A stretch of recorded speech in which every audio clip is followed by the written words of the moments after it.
What if your house isn't just a structure of bricks and wood, but a living mirror of your deepest self? Carl Jung, the legendary psychologist, taught that our surroundings, especially our homes, are more than physical spaces.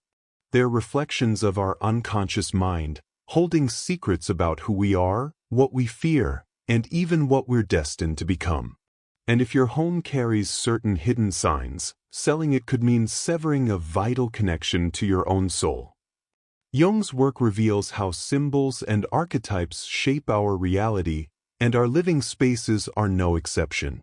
The way we interact with our homes, the rooms we avoid, the corners we cherish, the strange coincidences we dismiss, can all point to deeper psychological truths. Some houses aren't just property, they're keepers of our stories, our growth, and sometimes our unfinished journeys. So before you put up that "for sale" sign, pay attention. Because if your home has these 7 subtle but powerful signs, walking away might cost you far more than just a piece of land. It might mean losing a part of yourself you didn't even know was there. Sign number 1. Your house feels like a safe haven. Carl Jung often spoke of the mother archetype, a universal symbol of nurturing, protection, and unconditional safety. This archetype isn't just about a person, it can manifest in places, especially the spaces we call home. When a house embodies this energy, it becomes more than shelter. It becomes a living embrace, a place where the noise of the world fades and you can exhale without realizing you'd been holding your breath. If walking through your front door feels like stepping into a sanctuary, where the weight of the day slips off your shoulders the moment you cross the threshold, pay attention. That's not just comfort, it's a profound psychological anchor. Jung would argue this isn't accidental. Your unconscious mind has woven itself into those walls, and severing that tie could leave you adrift in ways you might not anticipate. There's a reason people speak of homes with the same language they use for loved ones. It just feels like it's hugging me, or I can hear the walls sigh when I come back. These aren't metaphors. They're clues. Consider the story of a woman who sold her childhood home after her parents passed away. It made financial sense, the market was hot, and the memories were painful. But within months, she found herself restless, disconnected, as if she'd lost a compass she didn't know she'd been using. Years later, she drove past the house on a whim and saw the new owners laughing on the porch. The visceral ache surprised her, not grief for her parents, but for the house itself. It wasn't about bricks and mortar. It was about the way the morning light had always pooled in the same corner of the kitchen, how the floorboards creaked a familiar song underfoot. The house had been a silent witness to her becoming, and in leaving, she'd abandoned a part of her own history. This is the paradox of the safe haven. We often don't recognize its value until it's gone. Modern life pushes us toward constant motion, bigger, newer, more efficient. But Jung's psychology asks us to pause and listen to the quieter truths. Does your home steady you when the world feels unmoored? Do you find yourself instinctively sighing with relief when you return, even from mundane errands? These sensations are data. They're your psyche's way of marking sacred ground. Before you dismiss the pull of nostalgia or the comfort of routine as sentimental, consider this. The deepest layers of your mind may be trying to protect you. A house that shelters your soul isn't just an asset. It's an extension of your inner world. And once it's gone, you might discover too late that what you sold wasn't just a property, but a piece of your equilibrium. So ask yourself honestly, does your house feel like a refuge? Not just a nice place to live, but a true haven, somewhere that actively restores you? If the answer is yes, think twice before giving that up. Because in a world that's always pushing you to move faster, a sanctuary isn't a luxury. It's a lifeline. Sign number 2, you've had recurring dreams about it. Carl Jung saw dreams as letters from the unconscious, urgent, symbolic messages that our waking mind often fails to decipher. When a particular house appears repeatedly in your dreams, especially in vivid or emotionally charged scenarios, it's rarely coincidental. These nocturnal visitations suggest your psyche is working through something significant about this space, perhaps something your conscious mind hasn't yet acknowledged.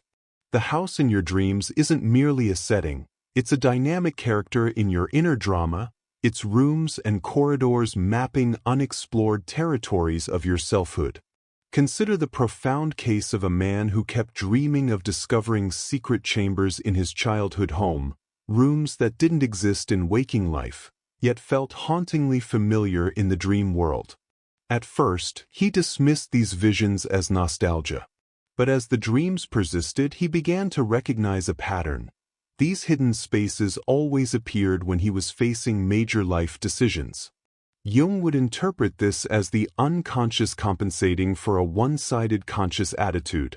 The house, in its expanded dream form, was revealing untapped potential his waking self refused to see.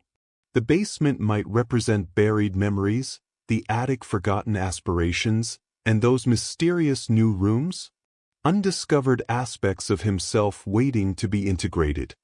This phenomenon becomes even more compelling when you're considering selling a home. If dreams about the property intensify during this period, your unconscious may be sounding an alarm.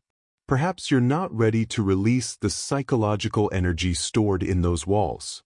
A woman repeatedly dreamed of her apartment flooding whenever she contemplated moving, not with water, but with books. In analysis, she realized the flood represented her fear of losing the intellectual growth she'd experienced there. The house had become a container for her transformation, and selling felt like abandoning that evolution. Jungian analyst Marie-Louise von Franz noted that houses in dreams often symbolize the dreamer's total personality. When your actual home features prominently in these nocturnal narratives, it suggests the building has become psychically charged with meaning. The kitchen might represent nourishment or lack thereof, the bedroom intimacy, the window's perception. If these dream elements recur with particular intensity, they're likely pointing to unfinished psychological business. Selling such a house without addressing these underlying connections could create what Jung called a dissociation, a splitting off of vital psychic energy that might manifest later as restlessness, depression, or inexplicable regret. The wisdom here is deceptively simple yet profound. Your dreaming mind knows things your waking mind hasn't yet grasped. Those repetitive dreams about checking the locks might reveal unacknowledged anxieties about security. Visions of the house crumbling could indicate fears about your own stability. Fantasies of endless renovations? Perhaps an intuition that this space still has more to give you, more to teach you. Before dismissing such dreams as meaningless, try this Jungian exercise. Imagine the dream house as a living entity. What would it say to you? What might it be trying to preserve or warn against? In our hyper-rational world, we're taught to make real estate decisions based on square footage and market trends. But Jung reminds us that the most important transactions often happen in the invisible economy of the soul. When a house occupies your dream life with such persistence, it's become more than physical property.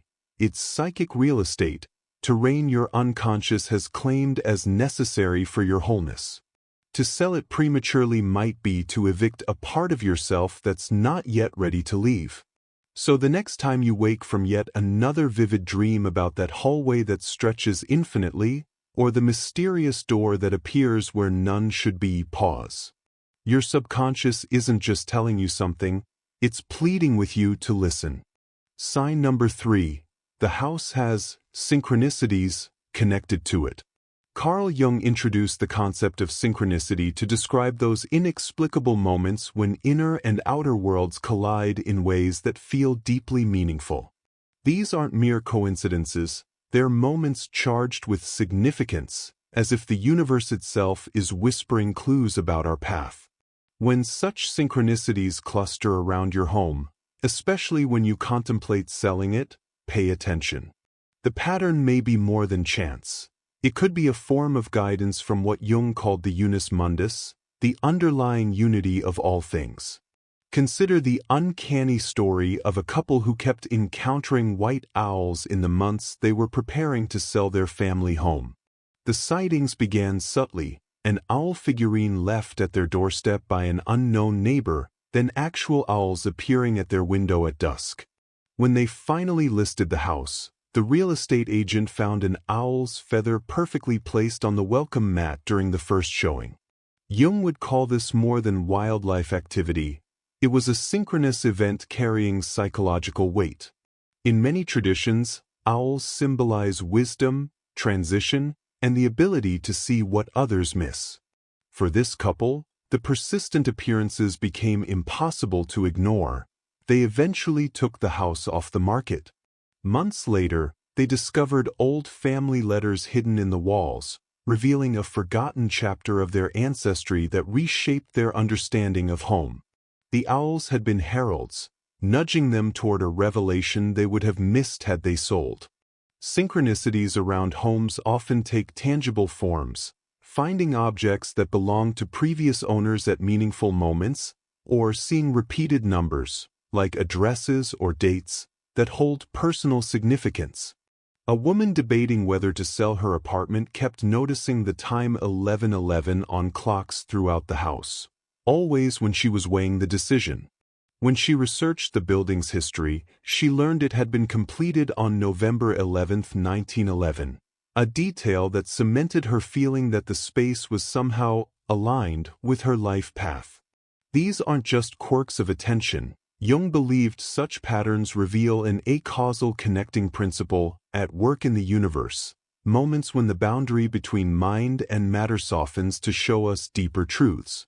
The emotional weight of these experiences matters. A synchronistic event might be statistically possible, but if it feels significant, if it gives you chills or an undeniable sense of meaning, then it has psychological reality regardless of external validation. Take the case of a man who kept finding pennies in his basement every time he considered moving.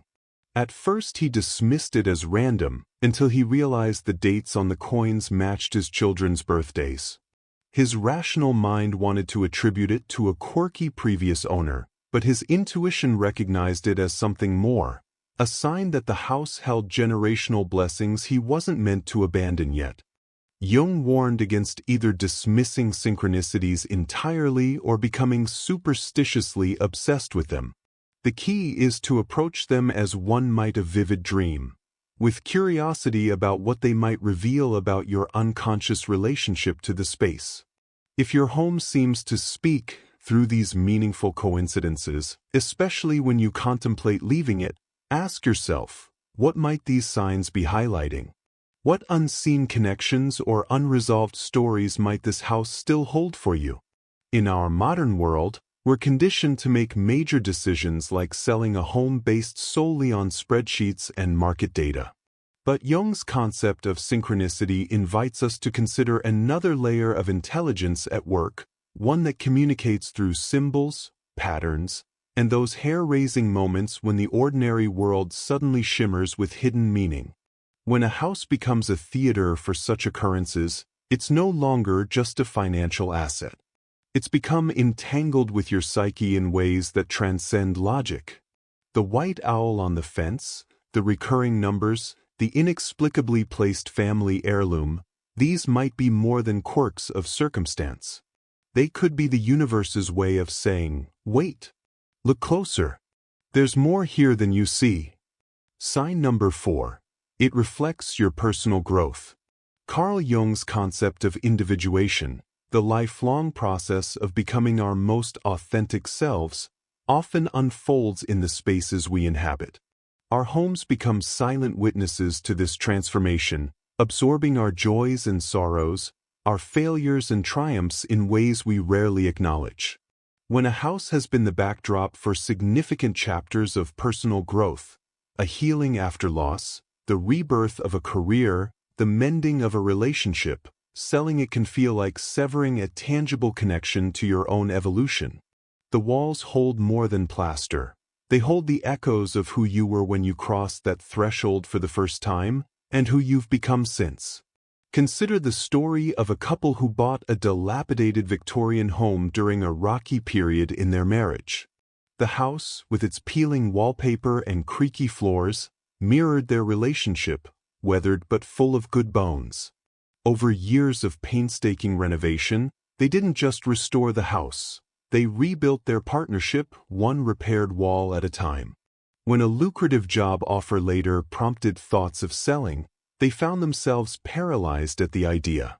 The staircase where they'd sat crying during arguments now bore the marks of their reconciliation. The kitchen where they'd burned countless meals while learning to communicate again had become sacred ground. Jung might say the house had become a mandala of their growth, a physical representation of psychological wholeness. To walk away would have felt like abandoning the living map of their hard-won transformation. This phenomenon extends beyond romantic relationships. A woman who weathered cancer treatment in her modest apartment found that even years in remission, she couldn't bring herself to move. The bathroom where she'd stared at her reflection, bald and terrified, had become a shrine to her resilience. The window seat where she'd sat wrapped in blankets, watching seasons change during recovery, held the quiet wisdom of survival. These spaces become threshold places, locations where our old selves died and new ones were born. Jung understood that such transformations need physical anchors. Without them, we risk losing connection to the depth of our own stories. There's a neurological basis for this attachment. Our brains encode memories in context. The smell of that hallway, the way light falls across the bedroom floor at dawn. These sensory details become neural pathways back to our most formative experiences. When a home has been the container for profound personal alchemy, selling it doesn't just mean changing addresses. It risks disorienting the very architecture of memory. A veteran who overcame PTSD in his rural cabin found that even after healing, leaving felt dangerous. The porch where he'd sat through panic attacks had become his externalized nervous system, proof he could weather storms. Modern real estate discourse focuses on a property's future potential, but Jung would urge us to consider its psychological equity, the invisible value accumulated through lived experience. That crack in the ceiling from when the pregnancy test came positive? The dent in the doorframe from the day you came home after quitting the soul-crushing job? These aren't flaws to disclose to buyers, they're hieroglyphs of your becoming. To erase them through a sale might satisfy practical logic, but the soul remembers in different currencies. This isn't to say we should never move. Growth sometimes requires new landscapes. But when contemplating selling a home that's been the crucible for your metamorphosis, ask yourself, have I fully harvested the wisdom this space has to offer? Am I leaving from a place of completion, or fleeing something unresolved? The answers might surprise you. Some houses are indeed like diaries, and while we outgrow them eventually, there's sacred timing in when we turn the final page. To sell such a home prematurely isn't just a financial transaction, it's a kind of self-abandonment, like burning a manuscript mid-chapter. Your future self might spend years searching for the lost passages. Sign number 5. The house has soul. There are houses that transcend their physical form, structures that seem to breathe with a quiet intelligence of their own. Carl Jung's concept of the collective unconscious suggests that certain places tap into something primordial, as if their walls have absorbed not just the stories of previous occupants, but something more ineffable, an energy that predates the building itself. When you encounter a home with this quality, you feel it immediately in your bones. The way the staircase curves like a living thing, the way the light filters through century-old glass with a particular golden hue, the inexplicable but undeniable sense that the house is aware of you, these are signs you're not just dealing with wood and stone, but with something that Jung might call an architectural archetype. Take, for example, a man who purchased a 19th-century brownstone in a historic district. On paper, It was impractical. The floors sloped, the plumbing needed updating, and the electrical system belonged in a museum. But from the moment he stepped inside, he felt an uncanny sense of recognition, as if the house had been waiting for him. The hand-carved banister seemed to hum under his touch, and the stained glass transom above the front door cast prismatic patterns that changed with the seasons in ways that felt intentionally designed. Contractors would point out flaws, but to him, these weren't defects. They were signatures, the marks of artisans long gone who had imbued the structure with something beyond mere function. Jung would argue that this resonance wasn't just nostalgia or aesthetic appreciation. It was the activation of something deep in the man's psyche, a recognition of beauty and meaning that connected him to the collective human experience of shelter, sanctuary, and craft. This phenomenon becomes even more pronounced in homes with documented histories, former mills where you can still smell grain in the beams, or old farmhouses where the hearthstone bears generations of scorch marks. But age isn't the only marker of soul. Some mid-century modern homes, with their deliberate harmony between structure and landscape, or even certain minimalist contemporary spaces, can evoke this same eerie sense of rightness. What matters isn't the style or era, but the home's ability to evoke what Jung termed numinosity, that awe-inspiring, almost sacred quality that separates a building from a place. When you find yourself running your hands along the walls not to check for cracks, but because some part of you needs to make contact with whatever lives in the grain of the wood, you're in dialogue with something far older than the deed. There's a danger, of course, in romanticizing the past. Not every creaky floorboard hides profound meaning. But when a house's quirks and imperfections feel like part of its voice, when its history seems to live not just in records but in the very plaster, selling it becomes more than a financial decision, it becomes a kind of betrayal. A woman who inherited her grandmother's cottage found she couldn't bring herself to remove the uneven kitchen tiles, each one laid by hand in the 1920s. Realtors called it a liability, she called it the home's fingerprint. To pave over them would have been, in some irreparable way, to silence the house itself. Jung warned that modern humanity's obsession with efficiency and uniformity came at a psychic cost. We severed ourselves from the symbolic richness of our surroundings. In a world of interchangeable drywall boxes, a home with soul becomes a rare vessel for what he called ancestral memory. Those beams pegged together without nails? They hold the wisdom of vanished carpenters. That irregular window framing a perfect view of the oak tree? It's the result of some long-ago builder's decision to work with the land rather than dominate it. These features aren't just charming, they're keepers of a rapidly vanishing language, one that speaks directly to the unconscious. So before you list that quirky old house because the market's hot, or dismiss its oddities as inconveniences, pause. Listen to what the structure itself seems to whisper when the wind moves through it at night. That shiver down your spine when you enter the foyer might be more than imagination. It might be your soul recognizing a kindred spirit in brick and mortar. As Jung observed, we don't just inhabit spaces, we exchange energy with them. And some homes, through their very bones, insist on keeping that conversation alive long after the paperwork is signed. To sell such a place isn't wrong, but it is a choice that deserves to be made with full awareness of what, beyond square footage, you might be leaving behind. Sign number 6. You feel a strong emotional pull when you think of selling. Carl Jung's concept of the shadow teaches us that our strongest, most inexplicable emotions often point to hidden truths we've buried, not because they aren't important, but because they're too important to face directly. When the mere thought of selling your home sends a wave of grief through your chest, or stirs up a resistance you can't logically explain, you're likely encountering more than ordinary hesitation. These visceral reactions are messengers from the depths of your psyche, trying to alert you to connections your conscious mind has overlooked. That lump in your throat when you imagine strangers occupying your bedroom? The irrational anger that flares up during discussions with realtors? These aren't obstacles to push through, they're clues to decipher.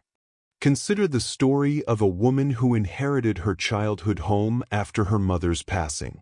Logically, selling made perfect sense. The house was too large, the upkeep expensive. But every time she tried to list it, she'd wake up with nightmares of doors slamming shut by themselves. During one particularly telling open house, she found herself subtly sabotaging the showing, forgetting to tidy up, downplaying the home's best features. It wasn't until she explored these reactions in therapy that she uncovered the truth. The house wasn't just a property, but the last living connection to her complicated relationship with her mother. Letting go of the physical structure felt like erasing any chance of reconciliation, of healing the unresolved conversations that still echoed in those rooms. By ignoring these emotional signals, she'd been risking far more than a bad financial decision. She'd been on the verge of severing a crucial thread in her own psychological and emotional repair. Jungian psychology suggests that when we consistently avoid or override strong emotional responses, we don't actually eliminate them. We banish them to the shadow realm, where they grow more powerful and disruptive. The man who feels nothing but relief when signing the sale papers, only to develop unexplained insomnia in his sleek new condo. The couple who laugh off their nostalgia, then find themselves driving past their old neighborhood every Sunday without quite knowing why. These aren't random occurrences, they're the psyche's attempt to course-correct, to bring buried truths back into the light. The grief you dismiss as silly might be your inner self mourning the loss of a sanctuary that saw you through your darkest years. The anxiety you attribute to change being hard could actually be your intuition warning that you're not just leaving a house, but abandoning a version of yourself that still needs that space to feel whole. This isn't to say every pang of sadness means you should keep your home forever. But Jung would urge us to approach these emotions with curiosity rather than impatience. That tightness in your chest when you picture another family at your dining table, what exactly does it fear will be lost? The way your fingers trail along the hallway walls as if memorizing them by touch, what unspoken goodbye is your body trying to articulate? Shadow work requires us to sit with these discomforts, to unpack them like the symbolic dreams they resemble. You might discover that your attachment isn't to the house itself, but to what it represents, the stability you lacked as a child, the creative life you still haven't dared to live, the family you hope to build within those walls. Until you bring these hidden associations to light, no rational pros and cons list will quiet the emotional storm. Modern culture often treats emotions as inconveniences, static on the line of efficient decision-making. But Jung reminds us that our deepest feelings are a form of intelligence, a way of knowing that predates and sometimes surpasses logic. When a home has been the silent witness to your becoming, selling it becomes a psychological event as much as a financial one. The grief, the fear, the resistance, they're not roadblocks, but breadcrumbs leading you toward necessary realizations about who you are and what you truly value. To ignore them isn't just to risk regret, it's to miss a rare opportunity for self-discovery that only arises when we stand on the threshold between what we've been and what we're becoming. So the next time you feel that inexplicable clutch in your stomach at the thought of handing over the keys, pause. Ask yourself what part of you, perhaps a part you've been neglecting, is begging to be heard. The answer might change more than your real estate plans. It might change your understanding of where and who you're truly meant to be. Sign number 7. The house chooses its next owners. There's a peculiar phenomenon that occurs with certain homes. They seem to exercise their own mysterious veto power over sales. Carl Jung, who straddled the worlds of science and the numinous, would recognize this immediately as evidence of what he called synchronicity, meaningful coincidences that suggest a deeper order at work in the universe. When a house repeatedly rejects potential buyers through inexplicable circumstances, deals collapsing at the last moment, financing mysteriously falling through, or simply the wrong people showing up at the door, we might be witnessing more than bad luck. We might be seeing evidence that some homes, like living things, participate in choosing their own destiny. Consider the case of a family who tried for nearly 2 years to sell their craftsman bungalow. The house showed beautifully, priced right for the market, yet every potential sale dissolved under bizarre circumstances. One buyer backed out after dreaming the house looked sad when they painted the exterior. Another lost financing after discovering, completely by chance, that their great-grandfather had built the home's original bookshelves. The family began joking that the house was haunted, but the truth was more complex. The breakthrough came when a young musician, completely unaware of the home's history, wandered in during an open house and mentioned feeling like the sunroom wanted to hold a piano. The sellers suddenly remembered the home's original owner had been a piano teacher, and that sunroom had indeed once echoed with scales and arpeggios. The sale proceeded effortlessly from that moment, as if the house had simply been waiting for someone who understood its original song.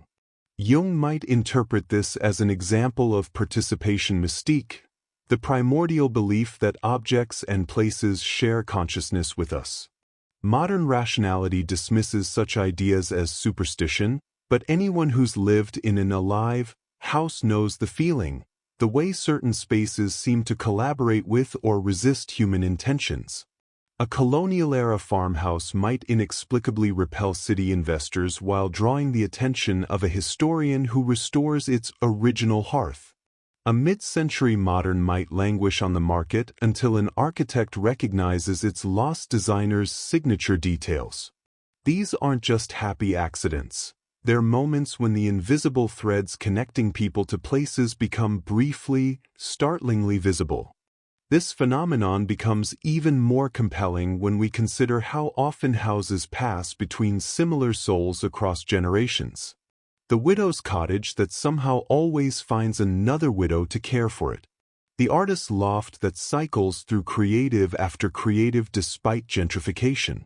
Jung would see this as evidence of the collective unconscious at work, the house acting as a vessel for certain archetypal energies that attract their psychological matches. When a home resists sale after sale, it may not be rejecting buyers so much as waiting for the one who can pick up its invisible thread of meaning. There's profound humility in this perspective. It suggests we're not the sole authors of our lives, but participants in a larger story. The frustrated seller counting lost offers might actually be guarding a space for someone's yet unwritten chapter. That couple who walked away because the attic felt like it was watching them may have been right, not in a supernatural sense, but in recognizing that some homes do watch and wait and choose in their own quiet way. This doesn't negate free will. We can always force a sale through sheer willpower, but it does invite us to consider whether our timing aligns with deeper currents. When a house seems determined to stay in your hands despite all logic, ask yourself, what unfinished business might this space still hold? What part of your journey, or someone else's, requires these particular walls a while longer? The answer may reveal that what you thought was a stubborn market is actually life's patient wisdom in brick and mortar form. A reminder that some bonds between people and places obey a rhythm older than closing dates and wiser than spreadsheets. As we've explored these 7 signs, from the house that feels like a safe haven to the one that seems to choose its own owners, a profound truth emerges. Our homes are living participants in our psychological and spiritual journeys. Carl Jung's wisdom reminds us that the spaces we inhabit are never just passive backdrops, but active mirrors reflecting our deepest selves. Whether through synchronicities, dreams, or that inexplicable emotional pull, these structures often know us better than we know ourselves. If your home has shown you any of these signs, if it shelters your growth, speaks through symbols, or resists being passed to the wrong hands, you're not just owning a property. You're stewarding a sacred container for your becoming. So before you list that perfectly good house for practical reasons alone, pause. Ask yourself, what invisible threads still tie me to this place? The answer might reveal that what you're about to sell isn't just square footage, but a chapter of your soul's story. Now we'd love to hear from you. Have you experienced any of these signs in your own home? Maybe you've had recurring dreams about a childhood bedroom, or your house surprised you with its stubborn choosiness? Share your stories in the comments below. Let's unravel these mysteries together. If this perspective shifted how you see your four walls, hit that like button. It helps others discover this conversation. And if you're hungry for more insights that bridge psychology and everyday life, don't forget to subscribe. After all, the most fascinating discoveries often begin right where we live, in the spaces we thought were just brick and mortar, until we learned to listen.